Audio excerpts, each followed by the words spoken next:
Are we recording? Yeah, but I just started it, so whenever you're ready. Okay, I'm always ready.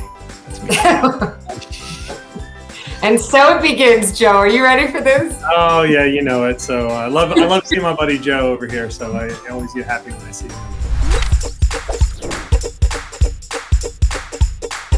Heidi ho there, and welcome to another edition of Tech Deck Karaoke. We are joined today by an old friend and colleague, Joe Weber. Joe Weber and I have some stories going back. In fact, some stories that include another previous guest of ours on TDK, and that is Dustin Holtz. We are also joined by Sabrina Schaefer, last but also least. I will remember that in the judging, Joe. So way to start strong. Awesome. Welcome, Joe. Would you do our audience a favor and give them a little bit of background about you? Sure. I'm Joe Weber. I run a channel program over here at Hashicorp. But generally speaking, I really enjoy talking with customers, understanding their challenges and how we solve some of that, both from a business and a technology perspective. Awesome, Joe. Well, we are excited to have you on the show. I know you've got some awesome business content to talk through, and that's basically all I know about the slide deck you have. So for posterity, would you and our esteemed judge, Miss Sabrina Schaefer, both confirm that I have not seen these slides? I have no idea what content I will be expertly presenting. Yep. I don't think you've seen them, so that works for me. I can confirm. I can confirm that. Excellent. Well, without further ado, I am going to bring up these slides and I am going to tell you how it is. Today, we're going to be talking about consumption economics and the channel. So really what we're talking about is the economics of consumption in the channel.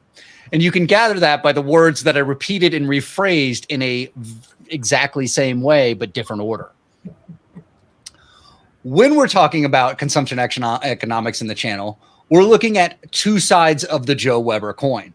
What we want to look at is first the customer side of the Joe Weber coin, which dates back to things like the Air Force, where his service lay, the United States Transportation Command, or Transcom, where he spent a bunch of time, where he then moved from that customer-facing role into that intermediary role there in the channel partners who are helping to identify the problems customers are having with technology, define solutions for them, and then drive the adoption of those solutions within the customer.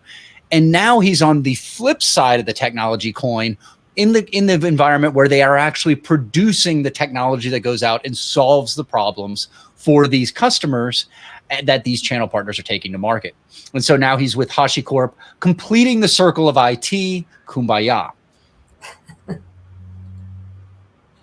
When we look at the traditional channel, what we're really looking at is a very sick and ill individual stick figure laying in bed, trying to stay warm while having fever chills. It's an odd mix of I'm hot, I'm cold, I'm good, I'm bad. Either that, or I have no clue what this slide is intended to say, and I'm just making stuff up based on the immediate impact of the visual on my brain. So what we want to look at after we get past the sickness of the old channel is, why was that method not going to work in today's environment? And the fact of the matter is, buying behaviors have changed. And so when we look at this, there's an old concept of customer has a need, they know what fits the need, they run through procurement. After procurement process is done, delivery happens, the product hopefully gets adopted and used. And I say hopefully because many products end up in the shelfware category. And then finally they get to a point where they refresh and renew. In this model, you have really three entities. You have a customer, you have the manufacturer or developer of that product, the OEM or ISV or many other terms there, but technology vendor, and then the channel partner or the value-added reseller or systems integrator that is helping to drive this product. Now, this is the old way of buying. And one of the things that this old way of buying is often predicated on is the idea that the customer has a challenge that they know the solution to.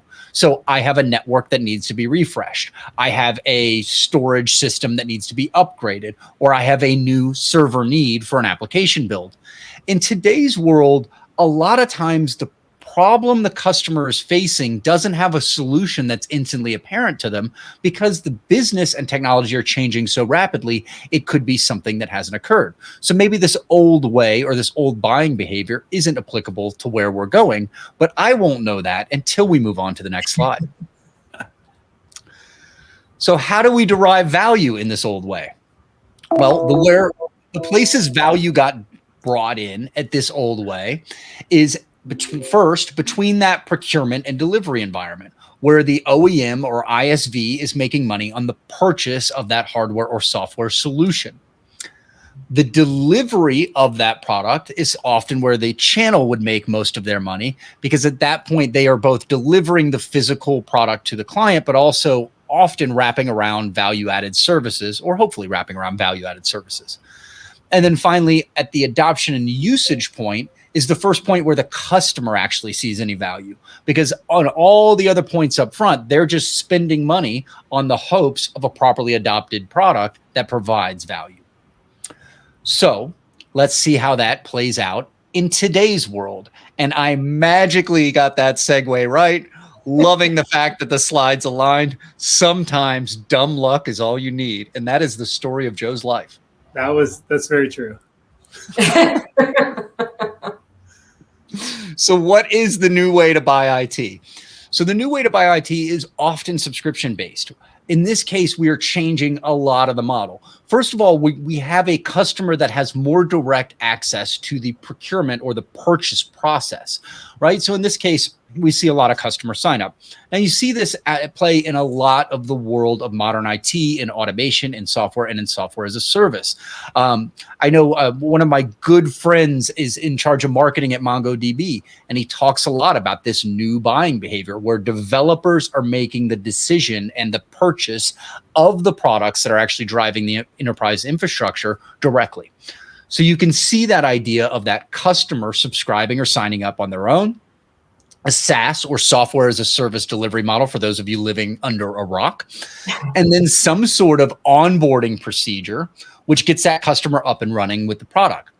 Now, the key thing here that is really different is that onboarding and adoption piece when we're looking at SaaS. We have an extremely frictionless purchase process. You can go sign up for any given SaaS product you want, typically very easily. This could be everything from your productivity suite through something like Microsoft Office 365 to your database systems with something like MongoDB. But for that to actually take hold and add value to you, there's a lot more getting comfortable with the product, getting familiar with how to use it, and integrating it into your environment that needs to happen. And that comes into that two-stage of onboarding and adoption piece. And from there, what you get is continued consumption. An interesting thing to note here, if you're selling SaaS, driving SaaS, or looking to sell software, is to think about that adoption curve. If the customer isn't properly adopting the product, they aren't getting value out of it. So when it comes to renewal time or expanding to a new license to gain more value from the features that come with it, it's not going to happen. So adoption becomes extremely critical in this component. Whereas in the past, many vendors were able to sell perpetual software licenses of shelfware that would never get implemented. And that would fly because the cost was all baked into the initial purchase. The other thing to look at here is we've got three entities still in play. We've got the client, the customer.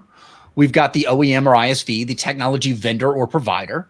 And then finally, we've still got that channel partner play.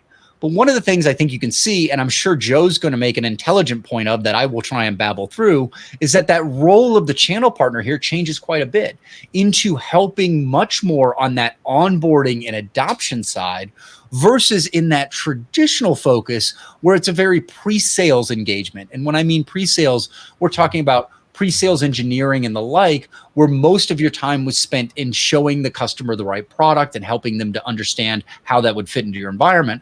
A lot of that stuff is now happening in the customer's hands today. So how do you derive value in this new way? Where is the value components coming here?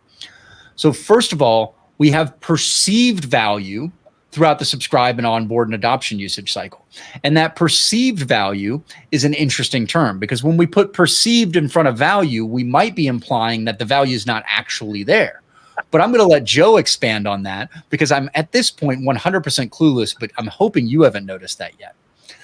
We're also going to look at how the customer channel and OEM get that value on the back end. And so again, a lot of what you're focusing on here in this particular visual is that the real value of the product solution and adoption of that solution to all entities is shifting very much to the right. It's shifting into that service adoption, integration, and usage at that customer. So we're looking at a different component in the sales cycle for the point at which we actually derive our value. This brings us to the transform channel, who has now woken up from that winter flu. And the reason they've woken up from that winter flu is because, you starve a cold, you feed a flu. But if you feed a flu with dollar bills, y'all, you will survive much faster. And that is the transform channel. Thank you very much. That was pretty good. I'll give you some on it. That was pretty good. You hit some points and you were clueless on other ones, but that's totally But generally the theme was good. Like there's some good transitions in there. I mean, when I had the cloud and SaaS, it was cloud and SaaS. I mean, both those two things are worth shifting it. But we can talk through that here in a minute. Yeah, I'm really looking forward to seeing how you take this presentation through, because I get some of the general concepts, but I definitely want to see how you piece it together and tell the flow. Sure. Because the core of the story is that a lot of this is really changing, and there's a lot of people still trying to figure it out and figure out how to keep up. Yeah, and I think one of the things too is that you see the channel and a lot of the ISVs and OEMs aren't keeping up with what the buying cycles are of the customers, right? When they create their channel programs and how they look at the channel and what value the channel actually brings. So I think this is it's an important concept that I've started to see in my current role that we're helping change from not only an industry perspective, but a lot of things around cloud and SaaS are helping the whole industry change. So yeah. I think that's great. And I think one thing I would say is, as you go through this, and I know you got an idea, but I think a lot of people undervalue the channel. So if you can hit on that and expose some of that, it would be extremely useful, I think, to most of our audience. Yeah, we can talk through that as well. I mean, at a very high level, there's a skills gap in the industry, specifically around SaaS, specifically around DevOps, specifically around cloud. There's a huge skills gap that still isn't being filled around how much opportunity there is in the market and how much the SI channel specifically can fill that gap. The challenge is some of the what we would call traditional VARs, which you brought up, Joe, haven't really transitioned into the SI space. Some of them have started, and then you have what we call digital native partners, is what we refer to them as. Somebody who grew up in this space, actually taking a lot more and more market share from that and attracting more and more top talent as they grow. So it's very interesting. And the other thing that's going on that we see, and it's not really in the deck, but we see a lot of the cloud providers and some of the ISVs actually stealing the best talent from the customers, which creates a customer skill gap, which has an opening for SI partners to come in and fill that skills gap. So again, there's a whole bunch of money there for a lot of folks on the channel, on the ISV and the OEM side, and then the customer gets a lot of value out of that. So, so I can go ahead and present now and show you how it's done. Yeah, I would appreciate that. If you could school me, that would be great for my ego. So I all the areas Joe got wrong in very great detail if you want to. Joe did pretty good. I'll give for not being able to see the deck and then jumping right into it. You had mostly right. So you hit this right. I kind of look at my career of full circle. I've done everything from the customer side to the channel side, all the way through the ISV or OEM side of the house. And I kind of look at my career as how much hair did I have and how much hair do I have now. And as you can see, I actually had hair when I was a customer. And that picture was actually taken last week at AWS Rethinking. And that's me with zero hair like you see me today. I lost a lot of it in that middle part, just to be completely honest. And that's where Joe and I met each other way back in the day. But yeah, I've seen the full life cycle from curing to trying to be the middle person or the middleman or middlewoman in between, however you want to look at it. In between the ISV OEM and the end customer to being that product manufacturer or ISV or OEM. So a lot of the stuff you're going to hear here is derivative of being in all parts of the chain of consumption. So the traditional channel is sick. It's sick because it doesn't understand where the industry is going in the buying cycles. And that's a critical piece here. The folks that have understood where the channel is going, and we'll talk about them here in a little bit, have captured this market and are making a lot of money off this market. The ones that haven't are retracting in the market from a channel perspective. So typically we see in the channel what we call digital native partners, and we in the traditional SIs or value-added resellers. I would argue that value-added resellers and SIs are a little bit different from each other, where value-added resellers are probably somebody who has a core business of reselling and a little bit of services, which sometimes you hear the word services drag. Typically, cloud partners or what I would say, cloud and OEM and ISVs that have SaaS that look at what we're going to talk about here in a minute, typically run from partners that say services attached because they understand that the business is mostly resell. And then I would say SIs are mostly focused on services. These are the ones that a lot of the newer channel will focus on. But the traditional channel, I would say, is sick. You could even, somebody said they're on their deathbed. You could actually look at it that way. And on the buying cycles, the marketplaces that have come up. But that's really what we're talking about here, is that there's somewhat of a sickness in the way that people used to procure. So if you look at this, and I don't know why the customer doesn't have the R connected to the E, but they don't. That's just what it is on the slide, apparently, when we uploaded it. But the way that people used to buy before was, I want to buy, I buy the thing gets delivered to my dock, I store it, put it in storage, and maybe it gets adopted, right? Maybe it gets actually used. And I think, Joe, you hit on that as well. But the challenge with that is things become shelfware. In the world of software, when you do something like that, that is an insurmountable mountain to climb back up from if it is not adopted within the first 3 or 4 months, where your negotiation position, you have almost no leverage on the renegotiation for your yearly license subscription or anything like that. So the challenge with this model, and this is typically what you see a VAR run through, we want to sell the thing, we'll deliver the thing, and then customers on their own, see you later, and we'll come back and try to run the paper next time the license goes around. Or from a hardware perspective, we sold the hardware, taillight warranty, see you later, right? That's kind of what ends up happening. The customer's holding the bag on the value and deriving the value out of the equipment, the software, or whatever. Which really brings us to this, which is, where is the value overall for that customer? Or you could call it risk, right? It's another way to look at this. So the ISV and OEM, the very first ones to get paid when the channel partner books the deal and runs it, they get paid, they're off, they saw value, great, off to the races, they're off to the next deal with the next channel partner or directly with the customer.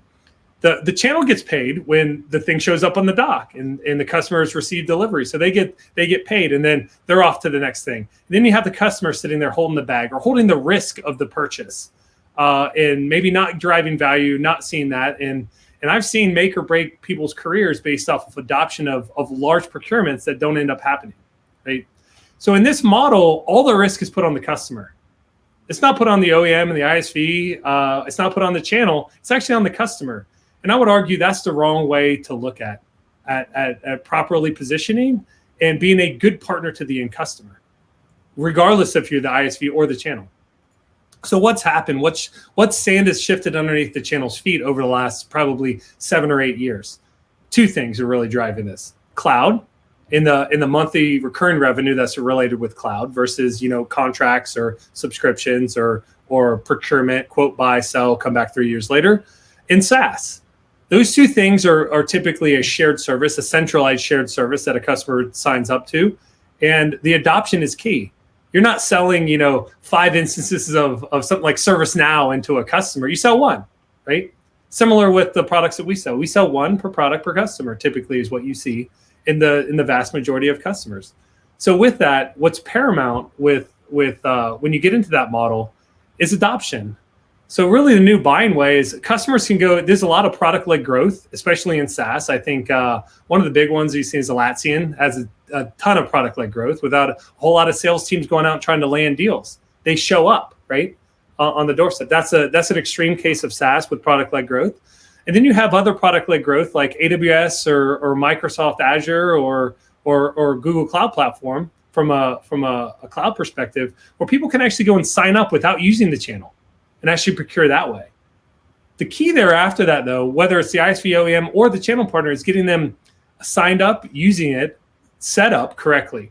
There's still not a lot of value there either, right? And in fact, in a lot of the newer MRR models and the pay-as-you-go or some of the cloud subscription models that are out there, you're not actually getting paid until the customer actually uses it, which actually helps overall. So once that adoption happens, you see the growth curve that a lot of the newer, SaaS companies, the companies that are subscription based, they start seeing that growth curve. But there's a lot of investment that has to be done upfront, way before any of that money can come in. And what that actually produces is shared risk with the product, meaning that the customer's not sharing the risk of the purchase.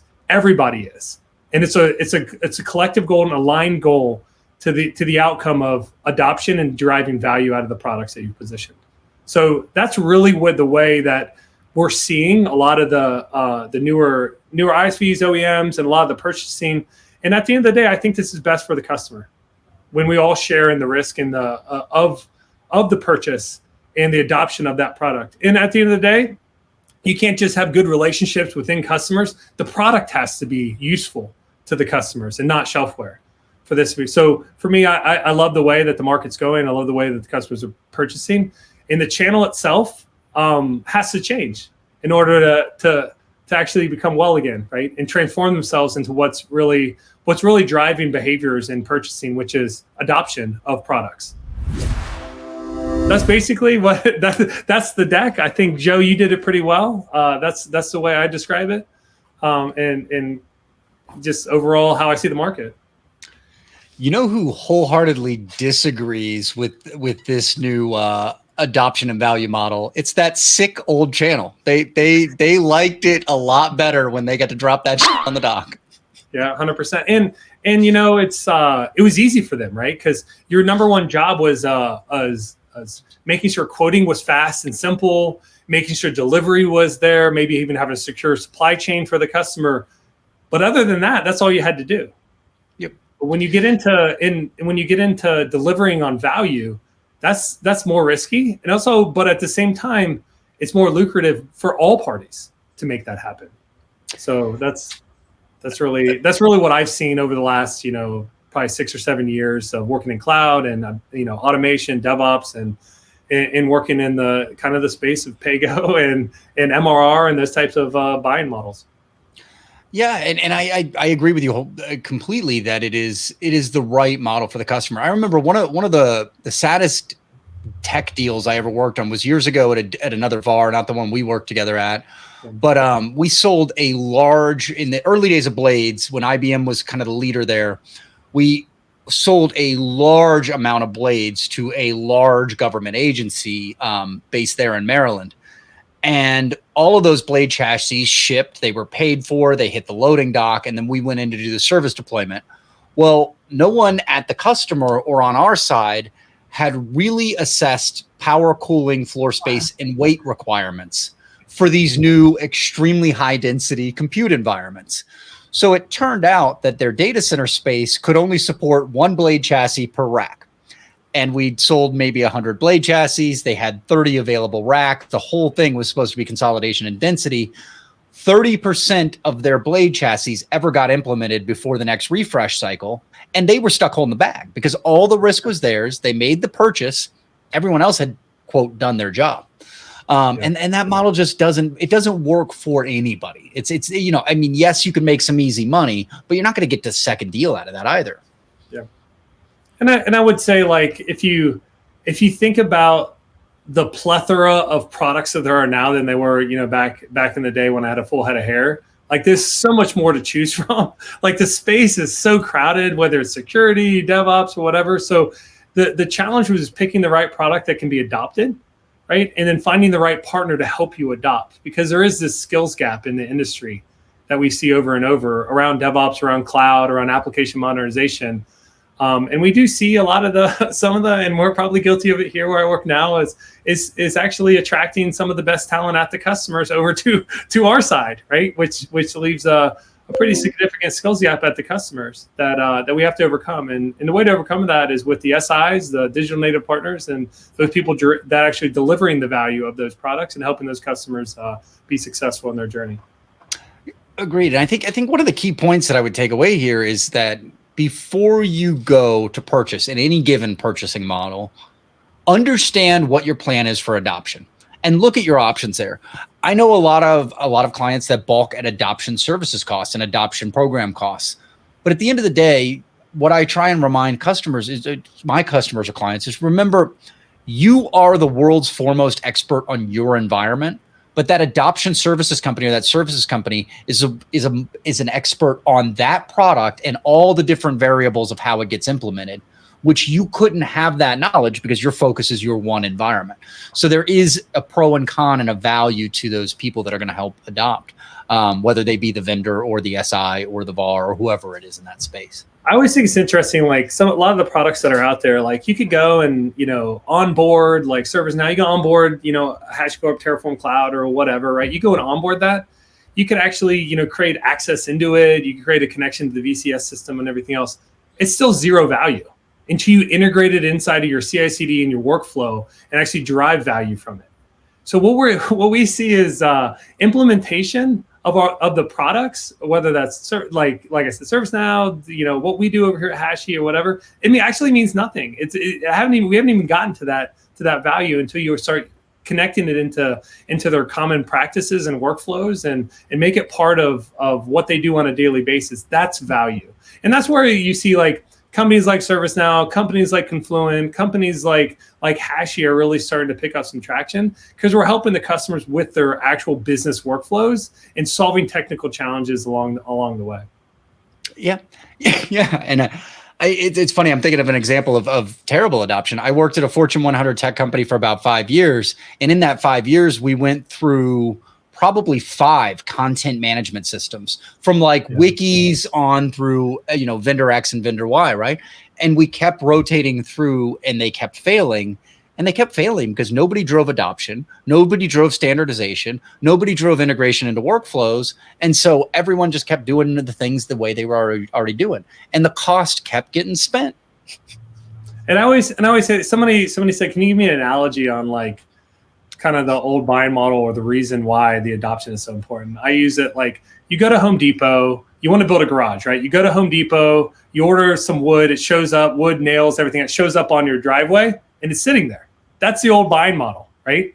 And you're like, I can't build this. Like, I'm not a general contractor. I don't know what to do. I work in IT. Like, what is this, right? But the person that derives value out of all that stuff that's right there is a general contractor or the SI to help you implement, utilize that garage, show you how to use a garage door opener, all those things, and then hand it off to you or be there with you to build your next thing that you need help with.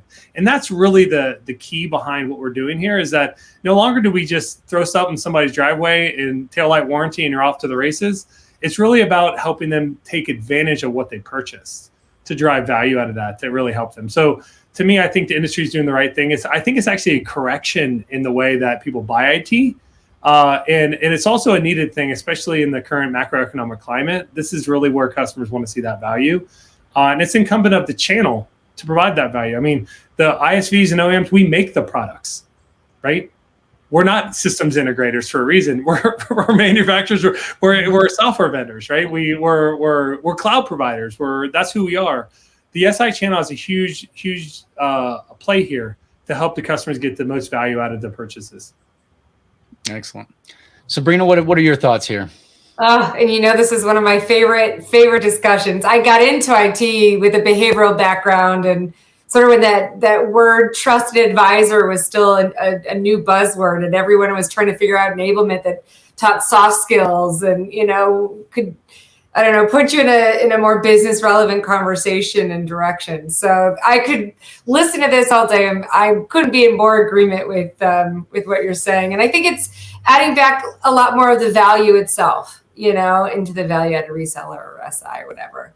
The only area, Joe Weber, that I would disagree with you is that I think Joe did a terrible job. I've noticed a couple times actually that you said he did good. are great. I think you even used it a couple points, so we're not totally aligned there. I would just, let me quantify this because I've seen Joe present, so he's gotten a lot better. Let me just put Okay. That's is that like a backhanded slap? Was that like a backhanded compliment or something? For our audience there, it was a drastically low bar I crawled over. We're going to have to get Justin on here and really, share some stories or something. But they're both like, no, God, no. But no, Joe, there were a couple of transitions in there where I'm like, that's okay. All right. A little impressive, a little impressive for never seeing it. And I'm telling you, every single time I get a note or an email or something on LinkedIn going, there's no way he saw it. He saw the deck beforehand. I promise you he didn't. So I will give you that credit. You clearly know the market very well too. This is a problem you solve for literally multiple times a day. So I'm glad to know that you know this information. It's pretty critical to your role. But I got to give it to Joe Weber on this one. He had a real story. It was very concrete. It was, what did you say about the sick person or the sick channel? I don't remember. That's how Joe and I roll. We just say things and then we forget what we said. He asked me to present the same way, it'd be a completely different presentation next time. Yeah, so. that's true. When I walk away from a good presentation, I have the same feeling Will Ferrell played out in what was it, Old School, in the debate, where he just he nails the debate and afterwards he's like, what just happened? No idea. Yeah. But you did pretty good. You hit on some really important points. You both did. But I got to give this one to you, Joe Weber. I mean, you obviously know your stuff. You're dealing with it every day yourself and helping the channel get through it, Awesome. I agree, Joe. You brought some great points. I think it's some great stuff for our audience. And I think it's great stuff for our audience on all sides of the coin.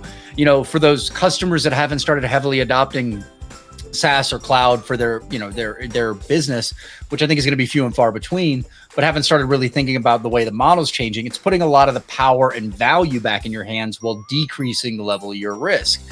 For those of you in the channel, it lets you know kind of where are the places you need to improve and grow and focus to be able to drive this value forward. And for some of those OEMs and ISVs out there, it's a reminder that, hey, you need to really refocus where how you're driving adoption, how you're driving these renewals, because more and more competitors are popping up in different ways, in different fashions, and the way to get to them for your customers is moving through a lot of your existing value chain. Yeah, I would say the reselling channel, and a lot of that's derivative of the cloud marketplaces, right? Of being the new distributors that are out there and the new resellers. To be a channel partner that's going to have a long-term durable growth, you're going to have to start thinking about how you're going to deliver on the products that you're actually selling. Yeah, my general rule of thumb for any given business, and this is a bit harsh, but if you're a cost added shim in another process, your existence will not be eternal. That's correct. Yeah, 100%. Well, thanks, awesome. Sabrina. Thanks for the win. I take that. I'll take that as a feather in my cap here. Won't be the first time you beat Joe. Probably won't be the last. But I'm glad I could be part of this one at least. Also, sharing is caring. Thank you, Joe. Thank you to our audience for putting up with us for yet another episode. We appreciate you very much. And Sabrina, I guess goodbye. Goodbye. See you next time.